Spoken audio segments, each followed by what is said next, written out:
ரட்சிக்கப்பட்டோம் என்று தவறாமல் ஆலயம் செல்லும் பெண்கள் கூட்டத்தில் எத்தனை பேர் நகோமியைப் போல் அரவணைத்து அன்பு செலுத்தும் மாமியாராக இருக்கிறார்கள்? ரட்சிக்கப்பட்டோம் என்று சொல்வது மிகவும் எளிது. ஆனால் தேவனுடைய சித்தம் அறிந்து அவருக்கு ஏற்ற பிள்ளைகளாக வாழ்வது மிகவும் கடினம்.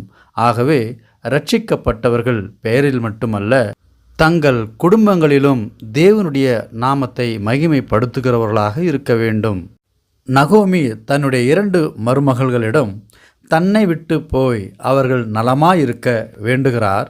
ஆனால் மருமகள்களோ நகோமியிடம் உம்முடைய ஜனத்தண்டைக்கே உம்முடன் கூட வருவோம் என்றார்கள்.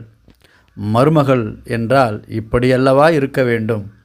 மாமியார் பாசத்தை ஊற்றுவதும் மருமகள் பாசத்தில் நீந்துவதும் படிப்பதற்கே